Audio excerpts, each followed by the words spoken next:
I caught my sister's fiancé, Trent, sneering at me across the dinner table, demanding I fork over my entire savings for their dream wedding. My parents nodded along like it was no big deal.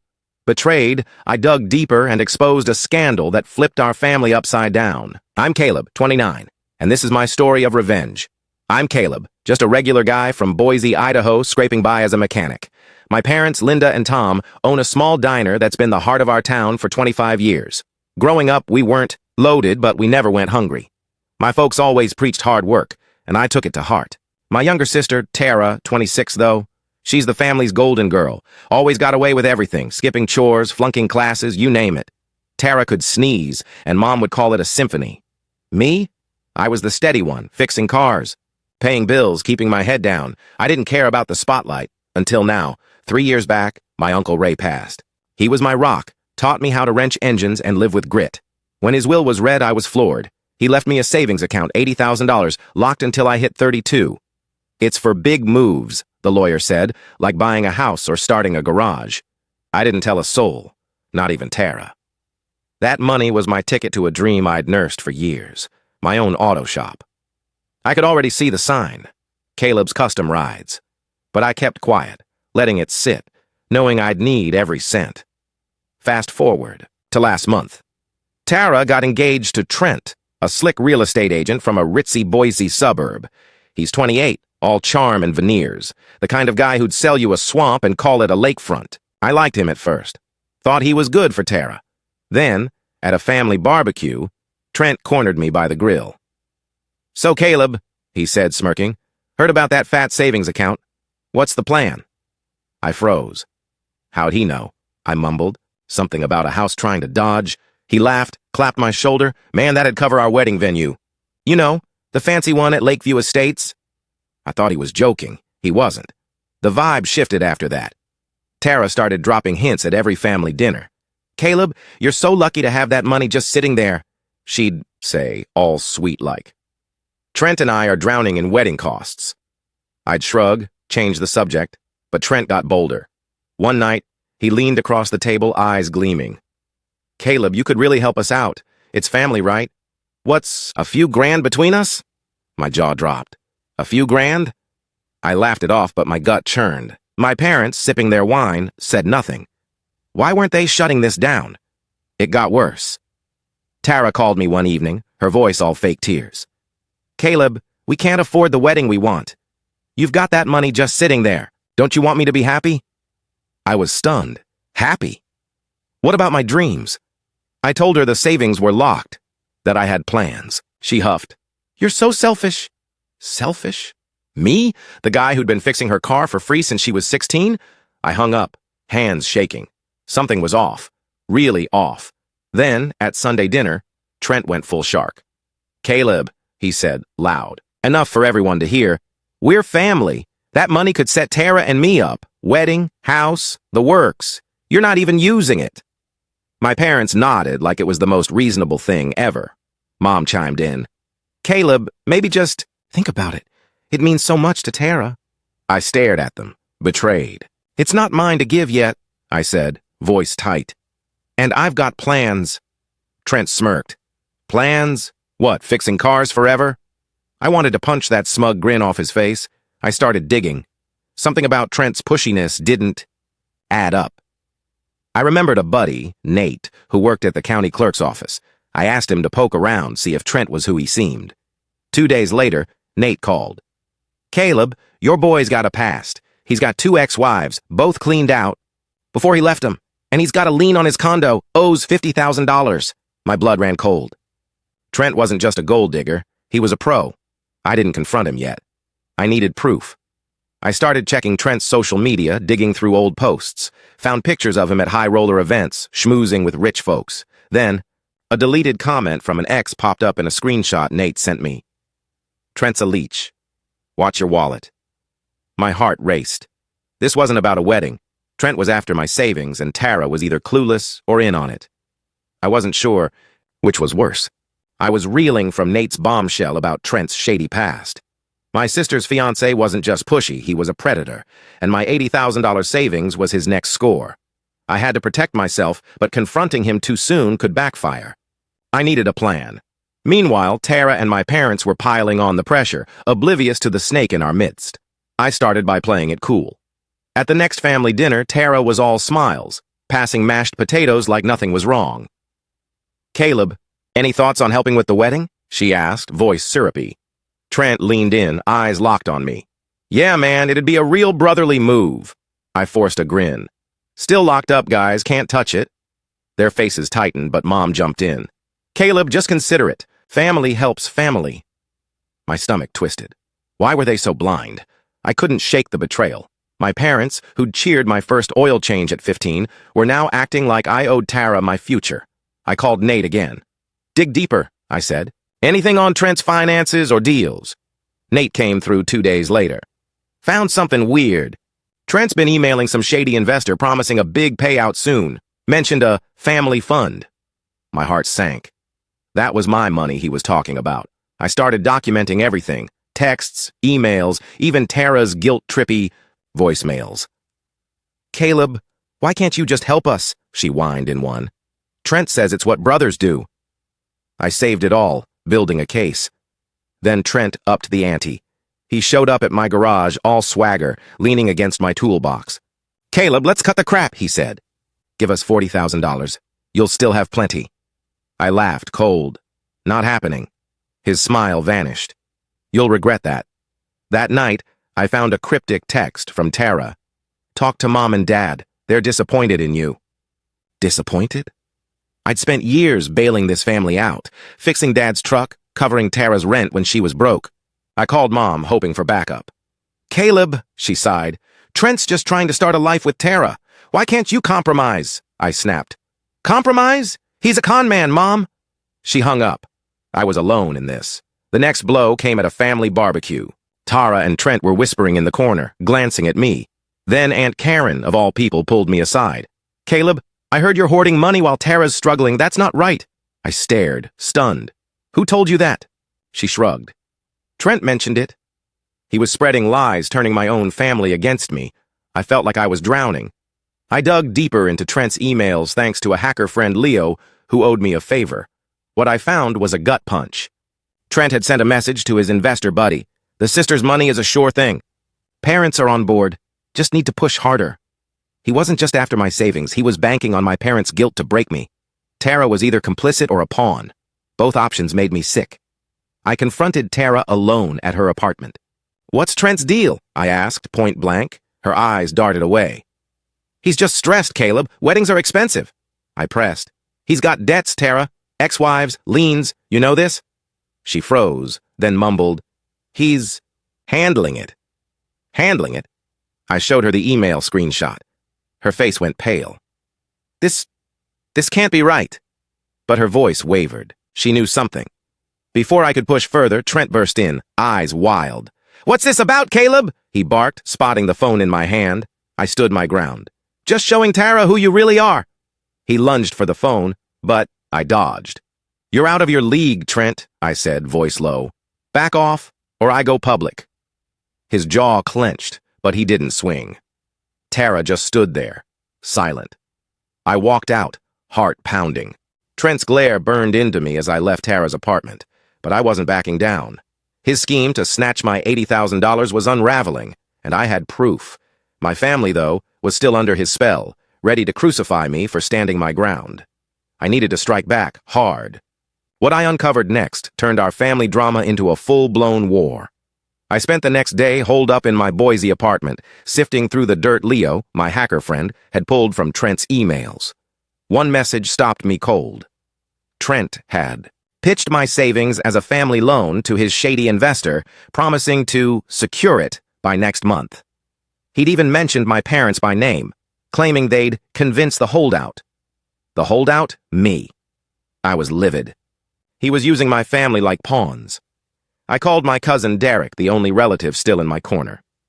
"Trent's playing everyone," I said, forwarding the email. Derek whistled. "This guy's a piece of work, Caleb. What's your move?" I wasn't sure yet, but I knew I needed allies. I met Derek at a dive bar, laying out everything. Trent's debts, his ex-wives, the lies. "We need to wake Tara up," Derek said. "She's too deep in love to see it." The next family dinner was a trap. I walked into my parents' diner, expecting a quiet meal, but Trent and Tara were there, flanked by Mom, Dad, and Uncle Pete. It was an ambush. Mom started, voice soft but firm. "Caleb, we need to talk about the money. You're tearing this family apart." I blinked, stunned. "I'm tearing it apart? Trent's the one scheming." Trent smirked. "You're paranoid, man." I tried reasoning. "Mom, Dad, he's got a lien on his condo, owes $50,000. Check his record." Dad waved me off. "That's not our business, Caleb. He's family now." Tara chimed in, eyes teary. "Why can't you just help us, Caleb? It's not like you're using the money," I snapped. "It's not about the money. It's about Trent using you all to get to me." Silence. Then Trent laughed. "You're unhinged." I was done playing nice. I pulled out my phone, opened the email screenshot, and slid it across the table. "Read this," I said. "Trent's been pitching my savings to some investor, calling it a done deal. He's lying to you all." Tara's face crumpled as she read it. Mom's jaw dropped. Dad looked at Trent, who stammered, "That's taken out of context." But the room felt colder. I'd cracked their trust. Trent recovered fast, spinning a sob story. "I was just exploring options to help Tara. Weddings are expensive, Caleb. You wouldn't understand." Tara nodded, clinging to his arm. My parents wavered, unsure. I pushed harder. "He's got 2 ex-wives he bankrupted, Mom. Look it up." Uncle Pete, usually quiet, spoke up. "Is this true, Trent?" For once, Trent had no slick comeback. He just glared. The next day, Tara called, sobbing. "Caleb, I checked his records. You're right about the debts, but he loves me. He's not like that." I wanted to scream. "Tara, he's using you. Open your eyes." She hung up, but I knew I'd planted a seed. Meanwhile, Trent was on the offensive. He'd started a whisper campaign telling relatives I was greedy and betraying the family. Aunt Karen texted me. "Shame on you, Caleb. I wasn't folding." I met with a lawyer, Sarah, who specialized in fraud. She reviewed the emails and whistled. "This guy's reckless. You've got grounds for a restraining order if he keeps pushing." She advised me to keep documenting and send a warning letter to Trent, outlining his harassment. I hesitated. Legal action against my sister's fiancé? It felt extreme. But when I got home, a new text from Trent waited. "Back off, or you'll regret it." Trent's text, "Back off, or you'll regret it," lit a fire in me. He thought he could bully me into handing over my $80,000 savings? No way. I was done being the family doormat. As Tara and my parents doubled down on his side, I uncovered a secret that turned their world upside down. This wasn't just about money anymore. It was war. I sat in my Boise apartment, staring at Trent's threat. My hands shook, not from fear but rage. This guy wasn't just a gold digger, he was dangerous. I called Sarah, my lawyer, and read her the text. "That's harassment," she said, voice sharp. "Send a cease and desist letter, now." I agreed, but my gut screamed for more than a letter. I needed to bury Trent before he buried me. I leaned on Leo, my hacker friend, again. "Find me something concrete," I begged. He dug deeper into Trent's digital trail. 2 days later, he hit gold, a hidden social media account Trent used under a fake name. It was a cesspool, posts bragging about scamming rich families and playing the long game. One post mentioned a Boise jackpot with a winking emoji. My blood boiled. That was my money. Armed with this, I planned my next move. I wanted to confront Trent in front of everyone, but timing was key. Meanwhile, the family pressure ramped up. Mom called, voice icy. "Caleb, you're making Tara miserable. Just give them $20,000. It's not a big deal." "Not a big deal?" I snapped. "Mom, Trent's a con man. He's lying to you." She sighed. "You're being dramatic." Dramatic. 90 minutes later, I was still shaking. The family barbecue that weekend was my chance. I walked in with printouts of Trent's shady posts, heart pounding. Tara greeted me with a tight smile. Trent smirked, sipping a beer. "Caleb, you're late," he said, all charm. I ignored him, waiting for the right moment. As everyone gathered, I stood up. "I've got something to say." The yard went quiet. I tossed the printouts on the table. "Trent's been lying to you all." I pointed to the papers. "He's been bragging online about scamming families. He's after my savings, calling it a Boise jackpot. He's done this before, bankrupted 2 ex-wives." Tara gasped. Mom's face paled. Trent laughed, but it was shaky. "This is nonsense, Caleb." I held up a hand. "It's all there. Read it." Dad grabbed a sheet, his eyes narrowing. Uncle Pete muttered, "What the hell?" The tide was turning. Trent lunged for the papers, but Derek snatched them away. "Let's see this," Derek said, scanning the pages. Tara's voice cracked. "Caleb, why are you doing this?" I turned to her. "Because he's using you, Tara. He's a predator." Trent's face twisted. "You're out of your mind, man." But Aunt Karen, who'd called me greedy days ago, spoke up. "These posts, they're real, Trent?" His silence was deafening. The chaos erupted. Tara sobbed, clutching Trent's arm. Mom shouted, "Caleb, this is too far!" But Dad, usually quiet, slammed his fist on the table. "If this is true, Trent, you're done." I saw a flicker of doubt in Tara's eyes. I pushed forward. "Check his fake account. It's all there." Derek pulled out his phone, typing fast. "Holy crap, Caleb's right." Trent's smirk vanished. He was cornered. I left the barbecue feeling lighter but gutted. Tara wouldn't look at me. My parents were torn, half believing me, half clinging to Trent's charm. Later, Derek texted, "Family's freaking out. Tara's checking Trent's phone." I knew the truth was sinking in, but the damage was done. My family felt like strangers. That night, I mailed the cease and desist letter to Trent. No more games. This was my line. In the sand. Trent's mask was slipping, but he wasn't done fighting. After I exposed his scam at the barbecue, he went nuclear, turning my family against me with lies that cut deep. Tara was caught in the crossfire, and my parents' loyalty hung by a thread.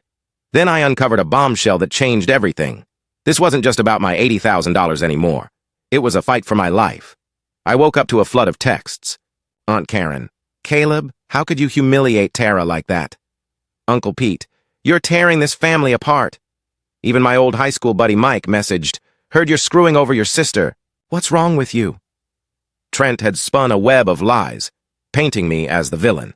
I called Derek, my only ally. "He's spreading poison," I said, voice shaking. "We need to end this." Derek agreed. "Let's hit him where it hurts."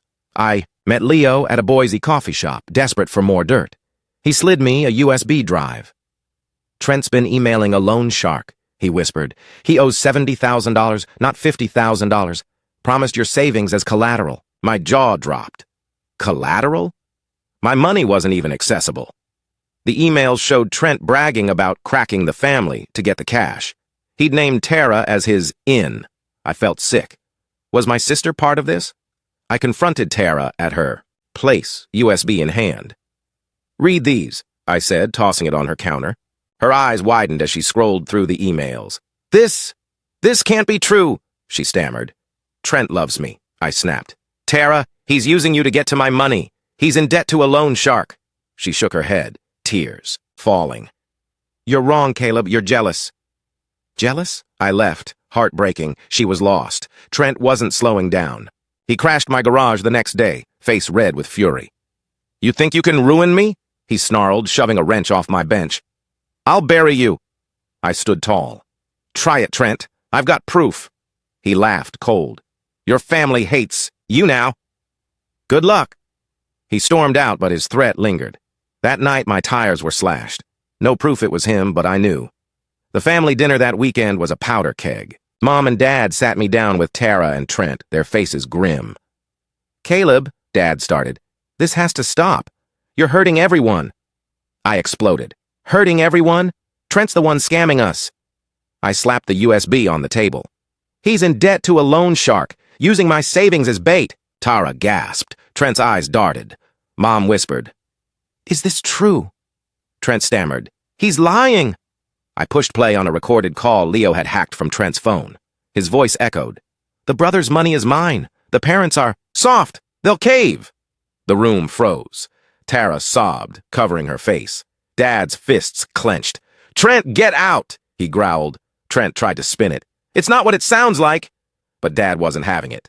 "Out. Now." Trent grabbed his jacket and bolted, cursing under his breath. Tara collapsed, wailing. The fallout was brutal. Tara called me later, voice broken. "I checked his phone, Caleb. You were right. He's been texting some guy about the money." I sighed. "I tried to tell you, Tara." She choked out. "I'm sorry. I was so stupid." I wanted to forgive her, but the hurt ran deep. My parents called next, apologizing. "We should have listened," Mom said. But their words felt hollow after months of betrayal. Then came the bombshell. Derek called, breathless. "Caleb, I followed Trent last night. He met some guy in a parking lot. Looked like a deal. I recorded it." The video showed Trent handing over a stack of cash to a thug, muttering about paying off the loan shark. Derek zoomed in. Trent was holding a fake ID with my name on it. He was trying to pin his debts on me. My blood ran cold. This was war. Trent's fake ID scheme to pin his debts on me was the last straw. My family was finally seeing his true colors, but he wasn't done. He launched a desperate, vicious attack to destroy me. I fought back with everything I had, exposing his lies, in a way that left him ruined. This is how I reclaimed my life, savagely, triumphantly. I clutched Derek's video, heart pounding. Trent was trying to frame me for his $70,000 loan shark debt, using a fake ID with my name. My savings, my future, everything was at stake. I called Sarah, my lawyer, voice shaking. "This is fraud," she said. "We can nail him, but we need to act fast." She drafted a police report and a restraining order. I was ready to end this. Tara called, sobbing. "Caleb, I found more texts. Trent's been planning to leave town after getting your money." Her voice broke. "I was such an idiot." I wanted to scream, "I told you," but her pain stopped me. "Help me fix this," she begged. For the first time, I saw my sister again, not Trent's pawn. "Okay," I said, "but we do this my way." She agreed, tears in her voice. My parents were next. I showed them the video at their diner, the fake ID glowing on my phone screen. Mom gasped, hand over her mouth. Dad's face hardened. "We failed you, Caleb," he said, eyes wet. We trusted him. Their apology stung, too late, but real. I nodded. "Help me stop him." They agreed, finally on my side. The family I'd lost was coming back, but Trent wasn't done. He made his final move at a big family party, my cousin's engagement bash at a Boise banquet hall. Trent showed up uninvited, all charm, spinning lies to relatives. "Caleb's been lying about me," he said, loud enough for everyone to hear. "He's hoarding money while Tara suffers." My blood boiled. I'd brought the evidence, printouts, recordings, the fake ID video. It was now or never. I stood on a chair, heart racing. "Everyone, listen!" The room fell silent. I held up my phone. "Trent's a fraud. He's been after my savings, lying to you all." I played the loan shark video, his voice clear. "The brother's money is mine." Gasps echoed. I tossed the fake ID printout on a table. "He tried to frame me for his debts." Tara stood beside me, voice shaking. "It's true. I saw his texts." The crowd turned. Aunt Karen, who'd called me greedy, shouted, "Trent, you're disgusting!" Uncle Pete grabbed his arm, escorting him out. Trent's face twisted, red with rage. "You'll pay for this." "Caleb!" he yelled, shoving past guests. But the room was with me.